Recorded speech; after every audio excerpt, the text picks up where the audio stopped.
Welcome everybody to the Week 3 Commissioner's Address for Drunken Fumble 2020. We've had our first bit of COVID news coming out here. The Titans and Steelers game is going to be postponed. It is moved from this week and has not been rescheduled as of yet at the time of the recording this video.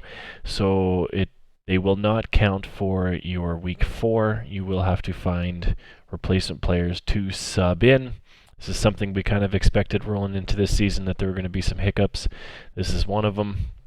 Going right into the matchups here for last week, and we're just going to start this right off the hop because I think he deserves it. Show me your TDs coming away with the win, 224 to 116 against the greatest of all time. And this was a huge week. He was about 8 points shy, I believe, of breaking the record for our league. But what he did break was a different record, and that was the biggest blowout of all time. And that rolls me right into the fastest we've ever seen somebody earn the Superman of the Week and the Bitch of the Week right off the hop. The previous record for biggest blowout. I'll end you! I'll end you. The biggest blowout before this week was 4th and Lynch's. Casey, a year or two ago, 105 points. I lost by 107 and change, so that's the biggest blowout. Dak Prescott looked really good, 472 yards. Keenan Allen had a touchdown and 13 catches. Alvin Kamara, I mean, he was just all of New Orleans' offense. Jared Goff has been good for a couple of weeks now, and that Tampa Bay defense has been unreal. Playing against Denver, obviously, they did not have a very good day. On my side, not a lot of guys showed up. I was playing a lot of tough defenses: Chicago, San Fran, Baltimore, Pittsburgh, Tampa Bay. And Trubisky was playing the easiest throwing defense in the league, and he gets pulled, and I did not see that coming. I did have Carson Wentz on my bench, who did save a fantasy day by having a rush touchdown, so that was kind of a bonehead move, but he's just not been what I wanted out of my QB2. Manuel Sanders over here on Spencer's side had a touchdown there in Michael Thomas's absence, but he does come away with the win quite handedly. Rolling into 4th and Lynch's, taking on Run Free CMC. This is a pretty close matchup. 4th and Lynch's coming away with the win, 161 to 148.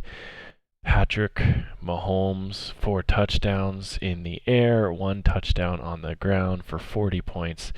And that really was all he needed. You know, he had a solid outing from a few players, Galladay and Metcalf. Metcalf dropped that huge touchdown pass from Russell Wilson early in that game, and it didn't really matter. Russell Wilson just cooked anyway. Wilson Jr., running back for San Fran, that whole backfield has been pretty hit or miss. Obviously, they've had some injuries there, but that's a big game coming out. Somebody projected for 7 points, coming out for 21. Like that's a good move. It's a good read. Sitting on the bench here, Sammy Watkins did just get traded to AJ's team for Joe Mixon.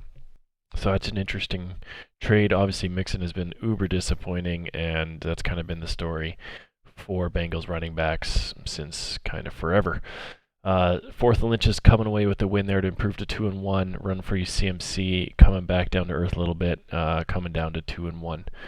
Next matchup, Fear Boners, who is now undefeated, beats Butker with my Chubb 121 to 115. This was a low scoring but tight game. Aaron Rodgers has been fantastic. He has actually been traded since as well. And Jonathan Taylor has been okay. I don't think he's been as good as they were kind of hoping he would be with the line that he has. So it'll be interesting to see what he comes up with. Tyreek Hill was big in this one. I think he's had a couple big weeks in a row. I mean, 15, 21, 21. He's been solid. So that's a good pickup there.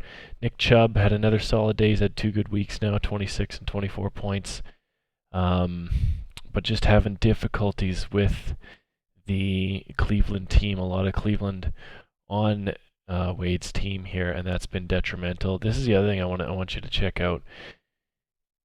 Mike Evans had 14.2 fantasy points. He had 2 catches for 2 yards for 2 touchdowns, which is just hilarious. I don't understand. I never thought Mike Evans was going to be that guy, catching those short touchdown passes all the time, but he looks like he's the go-to at the red zone, and it's a good thing because it's saving his fantasy life, but it was not enough for Wade to come through and get the win. Look at the bench of Shane here. I mean, you could have earned almost bitch of the week by having so many points on your bench. Singletary 16. That's I mean, that's 8 more points there. Quarterback. Your flex, there's a few more points there.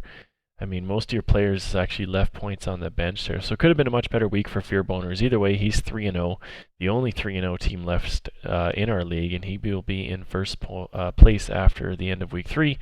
And Butker with my Chubb in 12th at 0-3. Flabby Gooch taking on Big Fucking Anime Titties. Big Fucking Anime Titties leading. Getting to where they were expected to. 162 points. They did exceed that. That's the word I was looking for. Flabby Gooch coming up a little bit short in this one. Look at these wide receivers. DeAndre Hopkins, 10 catches. Allen Robinson, 10 catches. Tyler Boyd, 10 catches. I mean, if your wide receivers are getting 30 catches between them, that's just fantastic. That wide receiver core was just huge for Justin this week. Lamar Jackson has not been the fantasy player that everybody kind of expected him to be. He has been traded as well in our league to Shane. So it'll be interesting to see if he can pick it up. Minshew, disappointing in that one, 10.2 points. He's had a couple big weeks, so it was kind of disappointing for him to come back down to earth. Let's see what we got going on the bench here. Not a whole bunch. Anthony Miller. This is a big one for him, even though it was only 2 catches, but he put up a goose egg last week. So, I mean, that's pretty hit or miss. Hopefully the wide receiver core is a little bit better with Nick Foles there, but we'll see. Justin moving to 2-1, good enough for 7th spot, and AJ at 2-1 as well, good enough for 1 ahead at 6th spot. Jack and Goff coming up with the big win, 182 over Watson second. 182 to 153 is the final in this one. Just a solid turnout from everybody but Mark Andrews, but he's had a pretty slow couple weeks after his big kind of week 1 explosion. But I mean, you're getting 23, 25, 17, 15, 25. I mean, you're getting points from the players you need to get points from, and that was just a solid turnout all around. Nobody had over 30 points yet. He had 180, which is really impressive. Watson the second, I mean, you picked up Rex Burkhead before the week started here, and he ended up being just a huge fantasy play and helped him out. But you got T.Y. and Edelman for 8.2 and 4.2, and your kicker not really pulling much weight.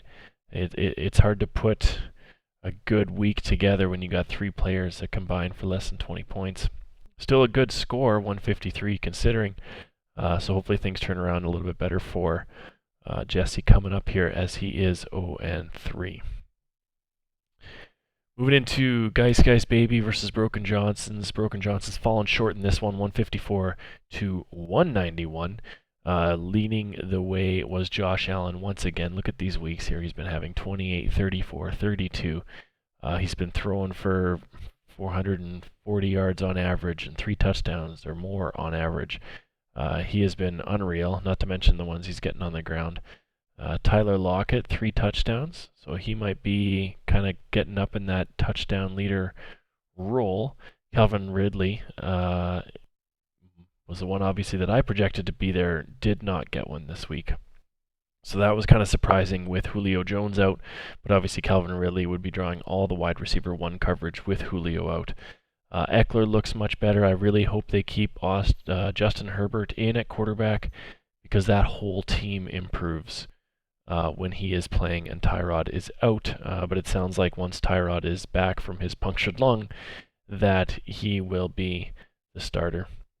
Ryan Fitzpatrick, a big week. I mean, this guy is just the streamer. This is the guy you plug in when you need to, and he's kind of always there to get you some points.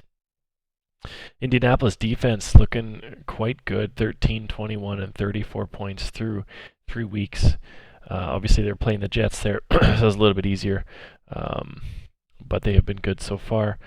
The Dallas wide receiver core is, there's been some injuries there. I'm not exactly sure what's going on, but it's kind of hard to pick whether Michael Gallup or CeeDee Lamb is going to have the big game there, and Cooper just kind of does his thing. So, Darrell Henderson on the bench with 19 points. Melvin Gordon started with 7.8. Melvin Gordon, that's tough. And now you've got the other running back coming back, I think, in week 4 to compete with him. So maybe that'll open up their opportunities a little bit, and both of them will do better. But either way, Guys Baby coming away with the win, 191 to 154. Nick is going to be 2-1 for 4th, and Eric 1-2, good enough for 8th. That's going to bring us right into the final rankings here. We got Fear Boners, like I said, the only 3-0 team, and he's going up against me this week. So you should all be cheering for me, because if he loses, then the odds for the rest of us getting in the playoffs improve. So you should be cheering for the greatest of all time this week. In second place, with the most points for by a large margin, is Spencer. Show me your TDs at 2-1. Run free CMC, run free 2-1. Geist Baby, 4th and Lynch's, Flabby Gooch, big fucking anime titties, wrapping up the 2-1s in 7th. Broken Johnson's, Jacking Goff, and Goat wrapping up the 1-2s from 8 to 10. And Watson 2nd, and Butker with my Chubb wrapping up the league at the 0-3s. It'll be interesting to see where we go. Oh, look at this right here. Here's my biggest blowout, 107. Casey, like I said, was 105. And this is the other one I kind of want to put attention on.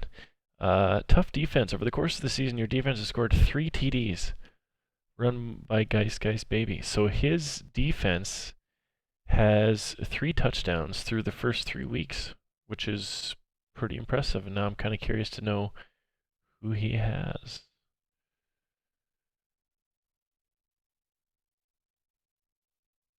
Oh, he's been streaming Baltimore and Indianapolis.